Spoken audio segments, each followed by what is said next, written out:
Next up at UFC Vegas 85, we have the main event of the evening. We have say Roman's name like he would say his name. We have Roman Dolidze taking on Nassourdine Imavov. Nassourdine Imavov.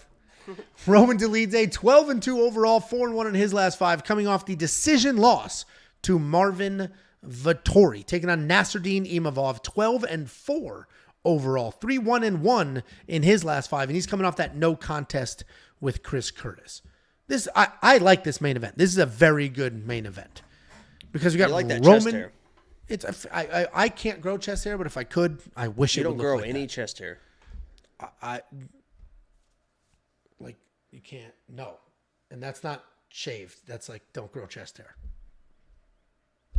I'm like the least Italian. Makes no sense. Least testosterone sounds like. I mean, it could be. I guess we'll find out in the 9th, won't we? We have Roman Dolidze, world champion grappler. And we've seen those skills. When he fought Phil Hawes, and Phil Hawes hit that slick duck under, took him down instantly. What did Roman do? Broke Phil's knee in seconds. Like in seconds. Jack Hermanson, phenomenal grappler, this great grappler. Roman made him look like a bum. Like Roman's jiu-jitsu is scary, dangerous. Wasn't it a calf slicer or something like that? It was a calf slicer that he was on his back and had him folded up and was just TKOing him basically. Yeah. It was crazy. Like it's crazy what he does and how fast he does it, and he can do it to anybody. He also has power in his hands. We saw the knees against the Dawkins brother.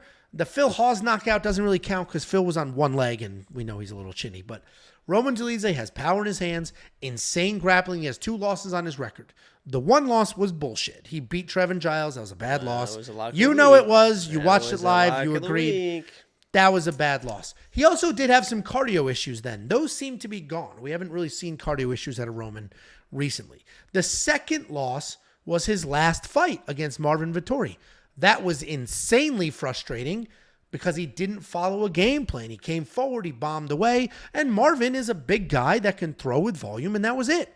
I thought he won. Meanwhile, well, the world champion grappler didn't grapple is the biggest problem with that fight. He attempted one single takedown, and that was my biggest issue with that fight. And then on the other side of the cage, we have Nassourdine Imavov. This guy is tremendous. He's a very big guy at middleweight.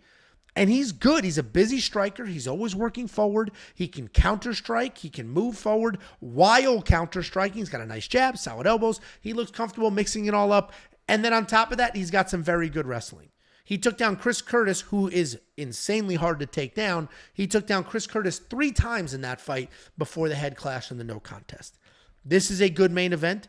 I think I have picked and I think bet on Roman Dolidze in every single fight he has ever had in the UFC. So I've been wrong twice.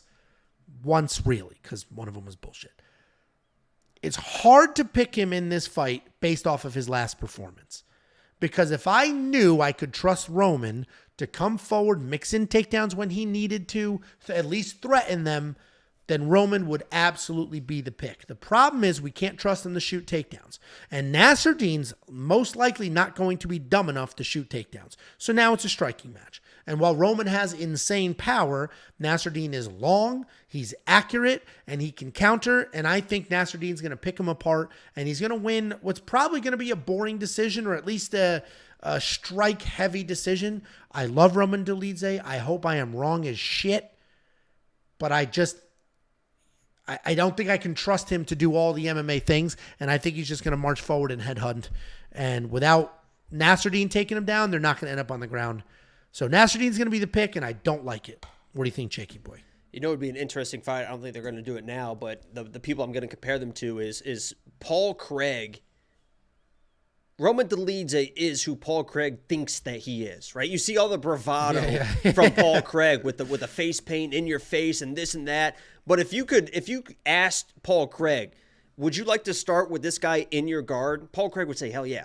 Yeah, I'll start with him. Right? Like absolutely. If you asked Roman Dolidze that, he'd say, no. I go for a knockout. I mean, he is what we call a jiu-jitsu nerd, but he isn't. He really, his base is kind of that off his back guard style with sweeps and scrambles jiu-jitsu nerd. He's very high level at that. But then he gets in the octagon and he's almost like Yoel Romero. Yoel was a high level wrestler that was just like, you know what? I think I'm just going to try and knock everyone out. And that's kind of who Roman has turned into. He loves fighting. You can see he likes to get in there and swing heavy and turn things into brawls. And honestly, that's exactly what he needs to do in this fight, because he's not going to win a fight where he fought, as you mentioned, the Marvin Vettori fight. If he's just, because he's probably gonna be the one moving forward. There's no doubt about that. But he's gonna be moving forward with not enough volume to win rounds. And if he's moving forward slowly, just winging right hands, Imavov is too high level to fall for that stuff. So I don't think he's gonna be able to get the knockout. He's got to be able to get the knockout in brawls. He's got to close the distance against the fence, start throwing wild, force Imavov to throw extended combinations to where you might find an opening with that right hand, or you can wear a guy down like Imavov to maybe you can start mixing in that wrestling, the grappling in the second, in the third, maybe even in the fourth round if there's some close rounds earlier on. So if you're Romanov, if you're Dolidze, if you're Roman Dolidze, you have to make this dirty. You have to make this nasty. You can't take your time and stay at distance, get to Imavov. He's just too high level. And I believe that Roman is going to do that. I think he's going to have that typical Roman fight where he's pressuring forward the entire time. He might land a couple decent shots, but Imavov is doing what he does. In my mind, honestly, this is a perfect matchup for Imavov. A guy that's not going to be crazy pace and crazy pressure, that has just kind of the power, but it's not like crazy power. And his takedowns aren't great even when he shoots them. And Imavov knows what he's doing in the grappling as well. So, unfortunately, I'm with you. I love Roman Dolidze. I'm probably going to be rooting for him. I guarantee when I'm sitting here Saturday, I bet we bet Roman Dolidze, because I do want him to win this fight. But as a pick, when I'm sitting here unbiased in front of millions and millions of people making picks on a Tuesday afternoon, I got to go with Imavov. He's the better striker, and it should be a mostly striking matchup. So I'm going Imavov here. Unfortunately, Roman, love you. Congrats on the kid, Papa Dolidze. Are we sure he's the dad? Has that been confirmed? No, yeah, nobody knows. Papa Dolidze. Well, Jacob and I both on the same side of the pick, and both aren't happy about it. But that's how the cookie crumbles. Styles make fights, and Roman's style is awesome and fun, but not going to work against a technical striker in this case. Roman Dolidze, $7,600 in DraftKings. He 100% should be in a couple of your multi-entry lineups, because if this dude wins, he's going to put up giant numbers. I have a bet that reflects that. You can unlock that bet at WeWantPicks.com. Just click Become a Member at the top. It's only $10 hairs. It is a month. Yeah, it is crazy how fast fights change when it does go to the ground. Like, it's like he's standing up and he's throwing hard. He looks like just kind of like a brawling, not really high-level fighter. And the second it hits the ground, you're like, oh, shit, yeah, this guy knows what the fuck he's doing. Like, it immediately just, the way he scrambles, it's crazy how he can be that good, but he's just like, I think I'll just knock everyone out. Dude, the Phil Hawes, if you guys have Fight Pass, go back and watch that. The Phil Hawes takedown, incredible. Beautiful duck under, incredible takedown. And then Roman's immediate knee bar was incredible. Like, yeah. it was like, holy crap. I had a lot of money on Roman by submission that fight, and that really broke my heart because he won by submission. He fucking, damn it. I mean, it was absolutely incredible what that guy did. We do have a $1.99 super chat from Dimitri. Dimitri has put together his own lock of the week, Jacob, and it is Mahmoud Muradov. He says he is free money. Thank you for the free money. Literally, $1.99 from Demetrius. Good luck with your lock of the week. But I think if you saw Paul Craig's at 185, Paul Craig versus Roman Dolidze on the ground would be wild. That would be wild. It won't get there. Roman will just knock him out. It wouldn't end up on the ground. I think that Roman would go to the ground with him. I think it would be a club, maybe hurt him, and then they'd start scrambling around. I can't believe they haven't even done if they do one of those Fury. Yeah, the Fury it would thing. Be a fun if you did Fury, Roman, yeah. Fury and fucking Roman and Paul Craig at a Fury event would be fucking awesome. That could be a main event. That would be fun.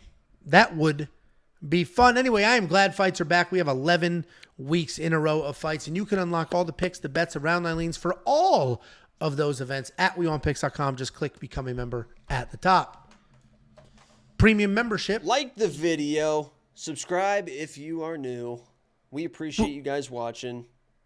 We'll get you tools, insight, Round 9 leans, bets, and more. One of those tools is the detailed data, metrics, and analytics. 38 columns of information you can use to find your spots while placing bets. You're going to get the line movement tracker, opening odds, current odds, win probability, and line movement for every single fighter on every single card. You're going to get far more than just me and Skinny Red.